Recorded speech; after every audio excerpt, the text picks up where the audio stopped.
तो किसानों का प्रदर्शन लगातार जारी है। किसानों और सरकार के बीच की आर पार लड़ाई भी लगातार जारी है। तो दूसरी तरफ राकेश टिकैत की अगर बात करें, राकेश टिकैत सरकार पर दबाव बनाने की पूरी कोशिश की जा रही है। अलग अलग जिलों में, अलग अलग राज्यों में रैलियां, महापंचायत की जा रही है और किसानों को अपने समर्थन में लाने की कोशिश की जा रही है। तो दूसरी तरफ बात करें किसान नेता यानी कि राकेश टिकैत की, तो इसी बीच एक बड़ा दावा कर दिया और ये दावे के बीच बीजेपी की कहीं ना कहीं बेचैनी है वो लगातार बढ़ा दिया है। दरअसल आपको बता दें कि राकेश टिकैत का ये कहना है कि इसी महीने आंदोलन के समर्थन में एक बीजेपी सांसद का इस्तीफा होगा। जितने बीजेपी के सांसद हैं उतने दिन यह आंदोलन चलेगा। हालांकि राकेश टिकैत ने बीजेपी सांसद के नाम का एक खुलासा नहीं किया है, लेकिन कई तरह की अटकलें लगाई जा रही है। कुछ लोगों का कहना है कि इस्तीफा देने वाला सांसद पश्चिमी यूपी से हो सकता है, जबकि कुछ लोगों का कहना है कि पंजाब या हरियाणा का बीजेपी सांसद अपना इस्तीफा दे सकता है। बता दें आपको कि टिकैत ने कहा कि सरकार कहती है कि आप अपनी फसल कहीं भी बेच सकते हैं और किसी भी दाम में बेच सकते हैं, और ऐसे में जहां खेती पर कानून बने हैं उसी पार्लियामेंट के ठीक बाहर किसानों का फसल बेचना सही होगा, क्योंकि वहां पर न्यूनतम समर्थन मूल्य की गारंटी दी जा सकेगी। किसान नेता राकेश टिकैत ने कहा कि वह किसानों को ये कह रहे हैं कि वह अपनी फसल को लेकर सीधा दिल्ली आ जाएं और पार्लियामेंट पर ही अपनी फसल भेजें ताकि उन्हें सही कीमत मिल सके। राकेश टिकैत ने इस बात को भी दोहराया है कि वह पश्चिम बंगाल में जाकर अगले महीने पंचायत करेंगे। अब देखना ये होगा जिस सांसद ने किसानों के बीच में अपना समर्थन देंगे, क्योंकि जिस तरीके से दावा किया जा रहा है राकेश टिकैत का, और इस दावे के बीच बीजेपी की बेचैनी और कितनी बढ़ती है, कितना असर आगामी चुनाव में देखने को मिल सकता है। कैमरामैन हरपाल सिंह के साथ करिश्मा भारद्वाज की रिपोर्ट। केरल विधानसभा चुनाव में मेट्रो मैन के नाम से जाने वाले ई श्रीधरन अब बीजेपी पार्टी की तरफ से मुख्यमंत्री पद के उम्मीदवार होंगे, और इस बात की जो जानकारी है वो के सुरेंद्रन ने दी। और वहीं केरल में विधानसभा चुनाव की तारीखों का ऐलान होने से पहले ई श्रीधरन ने पार्टी का दामन थामा था, और वहीं मेट्रो मैन ई श्रीधरन का बीजेपी में शामिल होना केरल चुनाव के लिहाजा से पार्टी की बड़ी उपलब्धि मानी जा रही है। तो वहीं मेट्रो मैन के नाम से लोकप्रिय ई श्रीधरन की छवि एक बेदाग नौकरशाह की तरह रही है। तो वहीं इस बीच आपको ये भी बता दें कि जिन्होंने साल 2014 में लोकसभा चुनावों में पहले प्रधानमंत्री नरेंद्र मोदी की तारीफ कर कहा था कि मोदी देश के सबसे योग्य लीडर्स में से एक है। बहरहाल अब देखना ये होगा कि बीजेपी में श्रीधरन की एंट्री के बाद केरल का प्रदर्शन कैसा होगा। कैमरामैन हरपाल के साथ साधना बत्रा की। मध्य प्रदेश सरकार गायों को लेकर कई दावे और वादे करती चली आ रही है, लेकिन बात की जाए भिंड जिले के पांडरी गौशाला की तो यहाँ की स्थिति कुछ और ही बयां करती है। यहाँ पर 100 गायों की क्षमता रखने की है, लेकिन आज ये 116 पर संख्या पहुँच गई है, जिसका कारण है कि उमरी पुलिस के द्वारा पिछले महीने जो भैंसों के प्रति कार्रवाई की गई थी, भैंसें पकड़ी गई थी, उन भैंसों को यहाँ पर शिफ्ट किया गया है। पूरा मामला तो ये है कि वहाँ की जो व्यवस्थाएं हैं शासन के द्वारा वो सुचारू रूप से हमें नहीं मिल रही जी। और जबकि मैं हिंदू हूँ, गाय हमारे यहाँ पुनीत है, हमको पूजनी है हमारी, हमें उसकी व्यवस्था बड़ी देखरेख अच्छी तरीका से करना चाहिए, अगले नहीं कर पा रहे। इसलिए कि हम लोग इतने सक्षम नहीं है कि अकेले गौशाला चलाएं। गाँव के सहयोग से हम लोग 100-500 किसी से लेके तो जो है इस प्रकार से हम गौशाला का जो है कार्य चला रहे हैं। अब वहाँ गैया मर रही हैं, भूखरन भैंसें वहाँ में दे दी आके उमरी पुलिस के द्वारा उनको खिलाएं, और पैसा कहीं से मिल नहीं रहा। लेकिन अभी तक कोई चारे पानी की व्यवस्था नहीं की गई है, जिससे इन गायों का चारे पानी में कटौती हो रही है। अब बात की जाए पांडरी गौशाला की तो यहाँ पर आए दिन गाय मरती चली जा रही हैं। अभी तक 6 माह में लगभग 1 दर्जन गायों की मौत हो चुकी है और 2-3 गायें आज भी बीमार हैं, जिसका कारण यहाँ के जो गौ सेवक हैं इन्होंने बताया है कि उन्हें पर्याप्त मात्रा में चारा पानी नहीं मिल पा रहा है, जबकि जो भी गौ सेवक लगे हैं ये सब व्यवस्था गांव की ओर से की जा रही है। लेकिन फिलहाल शासन प्रशासन की ओर से कोई भी चारे पानी की व्यवस्था नहीं की गई है। बात की जाए गौशाला की बिल्डिंग की तो सरपंच के द्वारा बहुत ही घटिया किस्म का कार्य कराया गया है, जिससे दीवारें क्रैक होने लगी हैं, फटने लगी हैं। कभी भी कोई भी बड़ा हादसा हो सकता है। ANB न्यूज के लिए प्रदीप राजावत, कैमरा पर्सन धर्मेंद्र के साथ भिंड। कलयुग में महंगाई डायन खाए जात है कि कहावत चरितार्थ हो रही है। महंगाई की मार से आम जनता में त्राय त्राय मची हुई है। डीजल, पेट्रोल एवं एलपीजी गैस सिलेंडरों की कीमतों में दिन प्रतिदिन आसमान की ऊंचाइयों को छू रहा है। सिलेंडर के दाम बढ़ गए हैं, इससे हमारे घर गृहस्थी चलाना मुश्किल हो गया है। इसीलिए हम लोगों ने घर में जो चूल्हे बने हैं उसमें खाना बनाना स्टार्ट कर दिया है। हमारी ये राय है कि सरकार को चाहिए गैस सिलेंडर के दाम कम करे। सरकार तो पता नहीं क्या करना चाह रही है। कोरोना काल में लोगों की जॉब चली गई, तब भी सरकार को कोई टेंशन नहीं है, कहीं कुछ नहीं है। मुझे लगता है सरकार ने जो कोरोना काल में जो आर्थिक सुविधाएं जो बांटी है पब्लिक को, उसकी पूरी वसूली ले रही है इस समय। जबकि क्रूड ऑयल के दाम नीचे हो चुके हैं, लेकिन तब भी यही इतना वैट, इतना टैक्स लगा करके पता नहीं क्यों इतना पैसा वसूल किया जा रहा है ग्राहकों से। भाव इतने बढ़ चुके हैं कि जो लोग बाइक में 200 का पेट्रोल डलवाते थे, आज वह घर की गृहस्थी चलाने की वजह से मात्र 50-100 का पेट्रोल डलवा रहे हैं। तो वहीं कुछ महिलाओं से बात की गई तो महिलाओं ने बताया कि एलपीजी गैस सिलेंडरों के दाम इतने बढ़ चुके हैं कि हम गैस में खाना बनाएंगे तो घर गृहस्थी का सामान की पूर्ति कैसे करेंगे, इसलिए अब हम घरेलू चूल्हों का प्रयोग करेंगे जिससे कुछ बचत हो और हम अपनी घर गृहस्थी का सामान की पूर्ति कर सकें। ANB news Mayank Rajput, Jalaun.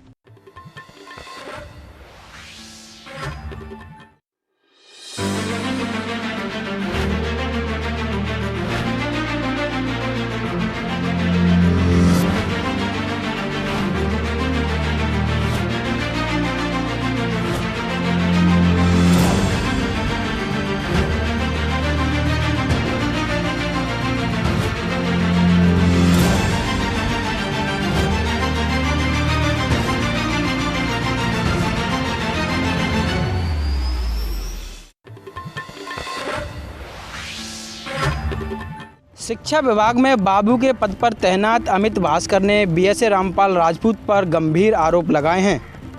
उनका कहना है कि बीएसए रामपाल राजपूत ने उनके साथ जातिगत भेदभाव करते हुए उनका स्थानांतरण किया था और उनके साथ जाति सूचक शब्दों का इस्तेमाल किया। इसको लेकर तमाम जो है मामला ये गरमाता रहा। ज़िले में ये सुर्खियां बनी हुई थीं और उनके जो अमित भास्कर के जो समर्थक थे, जो शिक्षक थे, उनके समर्थन में आए और उन्होंने बीएसए कार्यालय का घेराव भी किया था। बीएसए ने तमाम लोगों पे मुकदमे लिखवाए, 100 से अधिक लोगों पे मुकदमा अज्ञात में लिखाया गया और 4 जो है वो नामजद लोगों पर मुकदमा लिखाया गया था। अब ये मामला विधान परिषद में भी गूंजा है। लखनऊ में ये जो मामला गूंजा है, बसपा के जो एमएलसी हैं उन्होंने विधान परिषद में ये मामला उठाया है और बीएसए रामपाल राजपूत पर कार्रवाई की मांग की है। आपको बता दें, बीएसए रामपाल राजपूत बीती 28 फरवरी को सेवानिवृत्त हो चुके हैं, लेकिन ऐसे में देखना यह होगा कि शासन द्वारा क्या उनके ऊपर कार्रवाई की जा सकती है और क्या अगर कार्रवाई होती भी है तो क्या कार्रवाई उनके ऊपर हो पाएगी। कैमरा पर्सन सौरभ पाल के साथ मैं जय सिंह, एएनबी न्यूज़, बदायूं।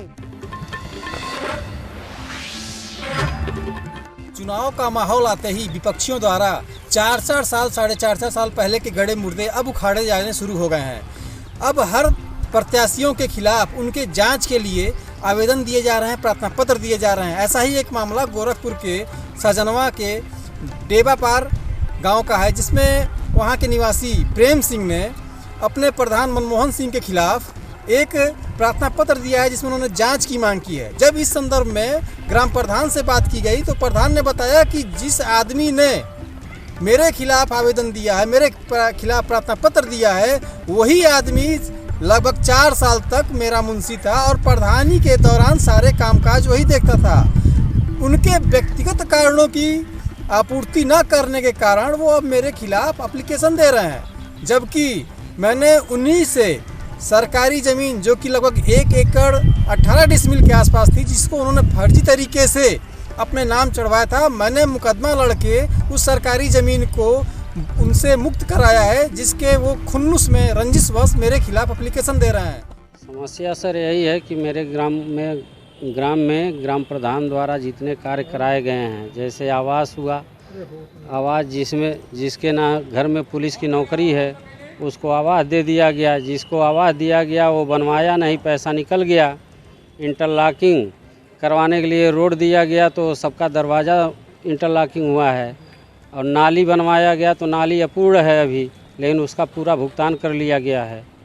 यही सब कहानियां हैं वहाँ की, और दबंग किस्म के प्रधान हैं। हमने कागज़ बहुत दिया अधिकारियों को, लेकिन उस पर कोई सुनवाई नहीं।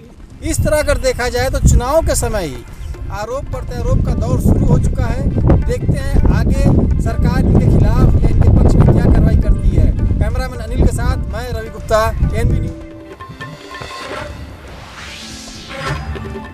क्वान दफ्तर और फैंटम फिल्म को लेकर लगातार आयकर विभाग की छापेमारी का दूसरा दिन है। इस समय उपस्थित है मुंबई के अंधेरी इलाके में, जहां पर आप देख पा रहे हैं ये वही दफ्तर है जो क्वान का दफ्तर हुआ करता है।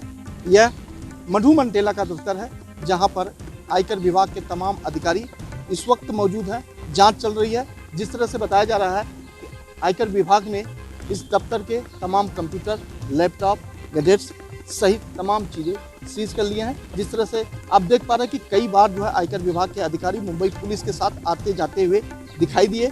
उसको लेकर लगातार आयकर विभाग लगातार जांच कर रही है। यही जानकारी मिल रही है कि जिस तरह से अनुराग कश्यप सहित तमाम लोगों ने फैंटम फिल्म को क्वान कंपनी को बेच दिया था।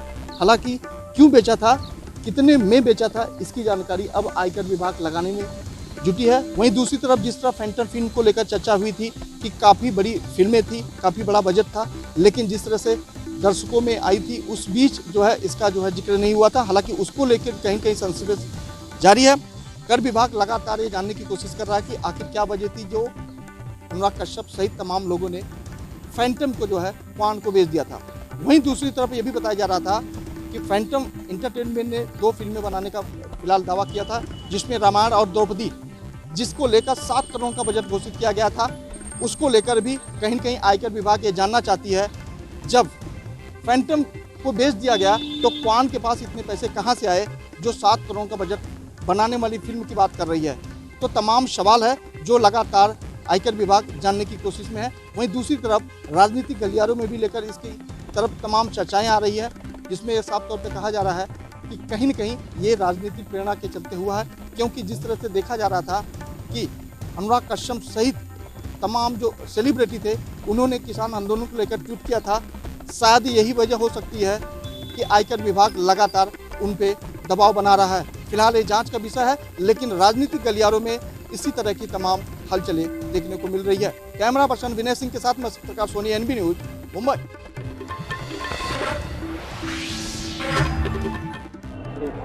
पंचायत चुनाव को देखते हुए अमेठी पुलिस लगातार अपराधियों पर अंकुश कसती नजर आ रही है।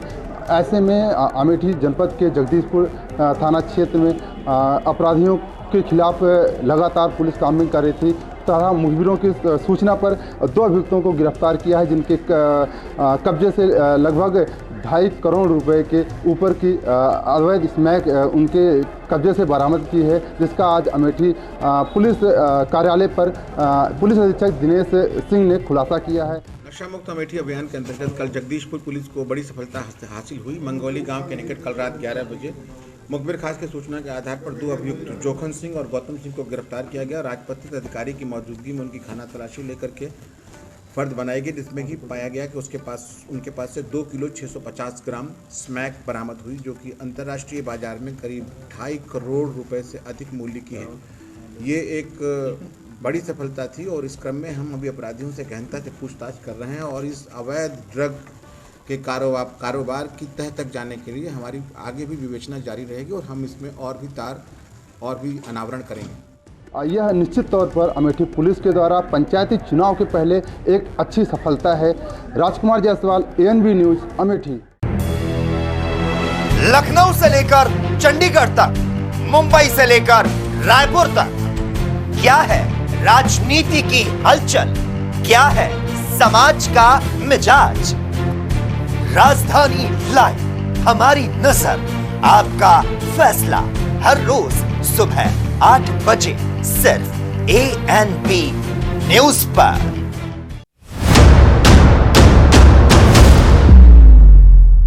हक की बात दोपहर 12 बजे सिर्फ एएनबी न्यूज पर।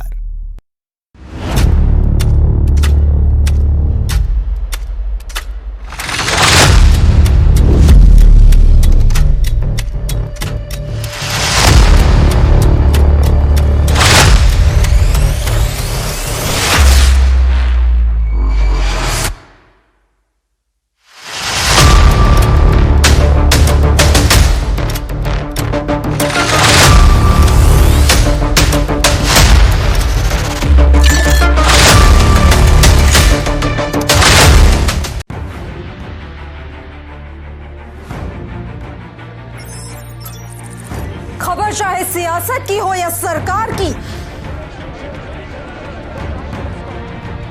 खबर चाहे भ्रष्टाचार की हो या गुनहगार की, दिन भर में क्या रहा देश जगत का हाल, किस मुद्दे ने बनाई किसकी सरकार, रखते हैं हम सब पर नजर, पहुंचाते हैं हम हर खबर। हम हैं ANB न्यूज।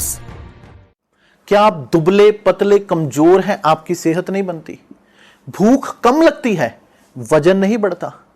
दरअसल मेन बात खाना पीना खाना नहीं है, मेन बात है खाया पिया लगना। और अगर खाया पिया लगेगा ही नहीं तो सेहत बनेगी कैसे? इसलिए हमारी संस्था सन्यासी आयुर्वेदा ने एक ऐसी दवा बनाई है जो कि आपके पाचन तंत्र को, आपके लीवर सिस्टम को ठीक करने का काम करती है, ताकि आप जो भी खाएं उसका पूरे का पूरा निचोड़ आपके शरीर को लगे, आपकी भूख बढ़े, खाया पिया सही से लगे, नया खून बने, हड्डियों में जान आए, वजन बढ़े, ताकत बढ़े, चेहरे पर नूर आए और आप मोटे तगड़े खूबसूरत पर्सनैलिटी के मालिक बन जाएं। यह दवा पूरी तरह से आयुर्वेदिक होती है। इसका शरीर पर कोई भी साइड इफेक्ट, कोई भी नुकसान या दुष्प्रभाव नहीं होता। लड़के लड़कियां दोनों इसका इस्तेमाल कर सकते हैं और पहले 15 दिन के अंदर ही आपको इसका असर महसूस हो जाएगा। सिर्फ 650 रुपए की पूरे 1 महीने की दवा होती है और आप इसे घर बैठे 01145454545 पर फोन करके दवा मंगवा सकते हैं। सरकार विकास के दावे तो करती है, लेकिन जमीनी धरातल पे दावों की पोल खुलती नजर आ रही है। यहाँ चिकित्सा क्षेत्र में सरकार लाख दावे कर ले, लेकिन आयुर्वेद चिकित्सालयों की हालत बेहद खराब है। अपने दशा पर आंसू बहाते ये आयुर्वेद चिकित्सालय किराए के भवनों में चल रहा है तो कहीं ग्राम पंचायत के भवनों में। यहाँ चिकित्सकों की भारी कमी के चलते न तो मरीज आते हैं, न ही किसी चिकित्सालय पे डॉक्टर आते हैं। अधिकारियों से बात करने पे उन्होंने कहा कि चिकित्सा के क्षेत्र में तो काफी जो है पहले से सुधार हुआ है, लेकिन यह सुधार जमीनी धरातल पर होते हुए नहीं दिखाई दे रहा है। हमारे यहाँ कुल 42 चिकित्सालय हैं, जिसमें से 19 जो है अपने भवन में चलते हैं और 13 जो हैं वो किराए पे, 13 पंचायत भवन में और 9 जो है ये किराए पे और एक निःशुल्क हाटा का। ये जो अस्पताल हैं इनमें डॉक्टरों की संख्या क्या है और किस तरह जो है? कुल हमारे यहाँ डॉक्टरों की संख्या 34 है। अब देखना यह है कि सरकार आयुर्वेद चिकित्सा के क्षेत्र में जनपद में किराए के भवनों में चल रहे इन आयुर्वेद चिकित्सालयों को भवन कब नसीब कराती है। कैमरामैन ईश्वर चंद्र के साथ Govind Patel, ANB news, Kushinagar. Railway station पर खड़े हुए हैं, जहां कोरोना काल से करीब 11 महीने से बंद पैसेंजर गाड़ियों का संचालन शुरू हो गया है। वहीं आज राया कस्बे के गणमान्य लोगों के द्वारा ट्रेन का स्वागत किया गया, वहीं उनको फूलमाला भी पहनाई गई और यात्री यहाँ कभी कम देखने को मिल रहे हैं। जिस तरह रेलवे के द्वारा जो किराया भी बढ़ाया गया है उसको भी देखते हुए यहाँ यात्रियों की भीड़-भाड़ कम देखने को मिल रही है। अभी तो शुरुआत है कि ना बढ़िया स्थिति हुई है, जैसे कि जैसे पब्लिक को पता चलेगा तो गाड़ियों में ना भीड़ काफ़ी रहेगी और अभी शुरुआत है, धीरे धीरे पता चला है, लेकिन आज भी ना बहुत बढ़िया स्थिति रही है सवारियों की। तो करीब ये 11 महीने के बाद ये गाड़ी संचालन हुई है, तो कोरोना की गाइडलाइंसों को देखते हुए क्या निर्देश दिए गए हैं? बिल्कुल, कोरोना से संबंधित सारे निर्देश फॉलो करवाए जा रहे हैं। जितने भी कोरोना के निर्देश है सबको फॉलो किया जाएगा। तो आज करीब सुबह 7 बजे हाथरस से मथुरा गाड़ी पहुंची और मथुरा से कासगंज के लिए गाड़ी रिटर्न हो चुकी है, तो उसमें भीड़ बहुत कम देखी जा रही है और कोरोना गाइडलाइंस को देखते हुए जो सरकार ने जो आदेश किया है उसको अभी रेलवे विभाग के द्वारा पालन कराया जा रहा है। मथुरा से रिंकू शर्मा, ANB न्यूज।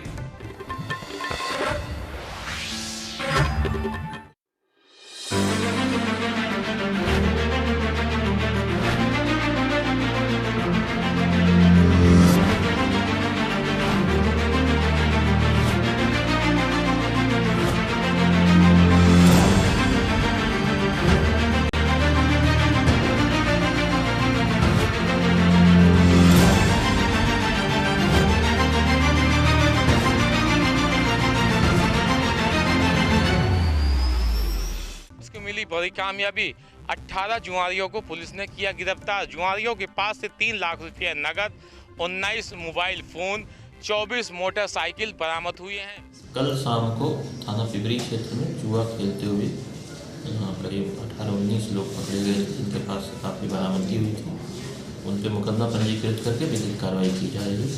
जो सत्यता होगी विधिक कार्रवाई संपन्न की जाएगी। बता दें कि सीओ चैल ने 18 जुआरियों को गिरफ्तार किया है। पिपरी थाना क्षेत्र में जुआ हो रहा था, तभी मुखबिर की सूचना पर खबर मिली। सीओ चैल ने घेराबंदी करके 18 जुआरियों को पकड़ लिया। 18 जुआरियों के खिलाफ FIR दर्ज करके उचित धाराओं में उन्हें जेल भेजा गया। Aiman Ahmad, ANB news, Kaushambi. मुरादाबाद जनपद के मुंडा पांडे थाना क्षेत्र के NH-24 national highway Nyamatpur Ikrotia toll plaza पर आज उस समय अफरा तफरी का माहौल बन गया था जब एक ट्रक ड्राइवर अपना ट्रक लेकर टोल कटवाने पहुंचा। ATM है मेरे पास। अच्छा। ठीक है, 500 कुछ रुपए का टूल, ये 496 रुपए का टूल है। अच्छा। ठीक है, इन्होंने 1190 रुपए का कर रखा है। ये सरकार के अंदर अलाउ है। अच्छा। तो कटेगा गाड़ी का, नहीं होगा तो नहीं कटेगा, जितना कहा है नहीं कटेगा। अच्छा, फिर तुमने क्या कहा? मैं बोला भाई 500 रुपए का तो 500 का काट, 495 का तो 495 का काट भाई। फिर क्या बोला ये बोला नहीं कटेगा, तू लेकर गाड़ी यहाँ से हटा। बोला नहीं हटेगी गाड़ी।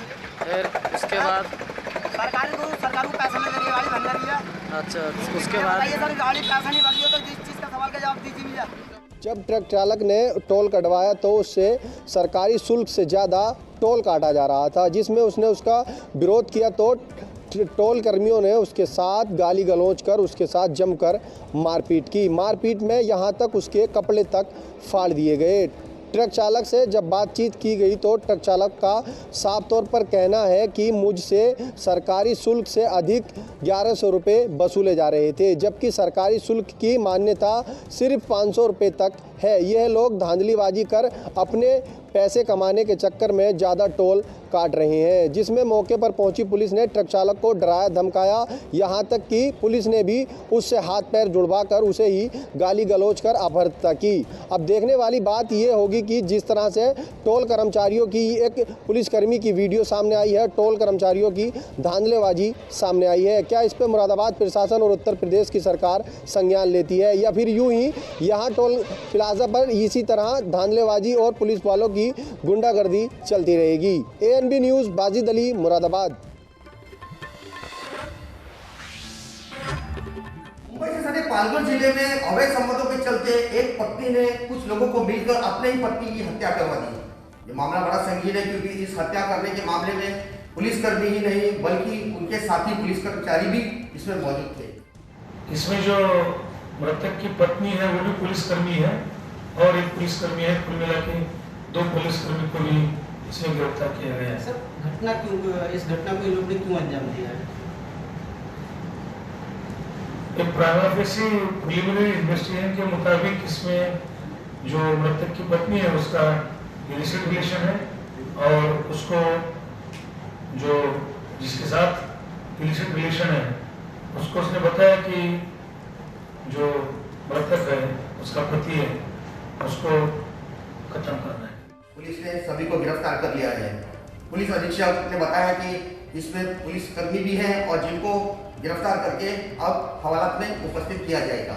लेकिन मामला बड़ा शर्मसार है क्योंकि महिला पुलिस के पति रिक्शा चलाते थे और रिक्शा चलाते चलाते वो अपना कारोबार करते थे, अपने परिवार को पालते थे, लेकिन उस महिला पुलिस के किसी के साथ अवैध संबंध हो गए और उसी के चलते पत्नी ने मिलकर एक पूरी योजना बनाई। इसी योजना के तहत अपने ही पति की हत्या करवा दी। कैमरामैन कमर रजा के साथ आशत शेख, ANB पालघर। एक ऐसा मंदिर जहाँ पर चमगादड़ देवी की पूजा किया करते हैं। माना जाता है यहाँ पर सैकड़ों वर्ष पूर्व जंगल हुआ करता था। यहाँ पर एक पीपल का पेड़ स्थापित है जिसमें हजारों की संख्या में चमगादड़ निवास करते हैं। पूरी झाड़ जैसा एक वृक्ष होता है जिसे उसमें लाल फल होता है और उस झाड़ के और पीपल के उसमें विराजमान थी ये माता जी। तब भी चमगादड़ आकर के यहाँ अपनी हाजिरी देते थे।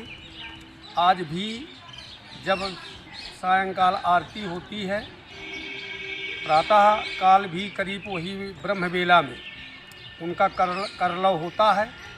अपने शब्दों अपनी भाषा से वो गुंजायमान करते हैं आसमान को। और सायंकाल की आरती में जैसे घंटी बजी तो आकर के यहाँ चारों तरफ मंडराते हैं।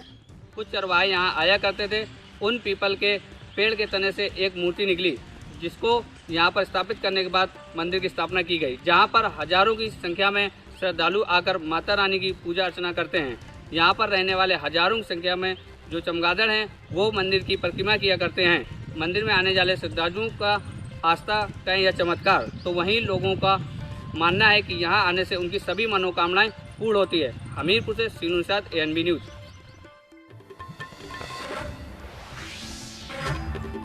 आज बाबा महाकाल नवरात्रा का दूसरा दिन है जिसमें बाबा को आज शेषनाग रूप में सजाया गया था और उन्हें पहले उपटन लगाया गया, उसके बाद भांग का श्रृंगार किया गया, उसका शेषनाग रूप में उन्हें आज दिखाया गया है। षष्टमी के दिन भगवान महादेव ने वस्त्रों के साथ में वासुकी नाग धारण किया है। भगवान शिव का यह द्वितीय दिवस है नवरात्रि का। इसमें पूजन जप तब सब भगवान महाकाल के यहाँ प्रार्थनाएं चल रही है। इसी क्रम में आज भगवान ने नाग धारण कर आभूषण रूप के अंदर नाग को धारण किया है। जय महाकाल। भगवान का शेष नाग वासुकी नाग धारण करना ही सबसे महत्वपूर्ण है, क्योंकि आज का दिन भगवान शिव ने नाग धारण करके ज्यादा आसक्ति बंधन का कारण है, इसका बोधक बताया है। इसलिए नाग रूपी माला को गले के अंदर धारण किया है। श्रद्धालु यहाँ पे लगातार आ रहे हैं, जिससे प्रशासन ने इनके आने और जाने की व्यवस्थाएं अलग रूप से कर रखी है। महाकाल का जो ऐप है उसमें भी आप अपना रजिस्ट्रेशन करा के महाकाल मंदिर में महाशिवरात्रि पे आ जा सकते हैं। उज्जैन से विजेंद्र यादव, ANB न्यूज के लिए।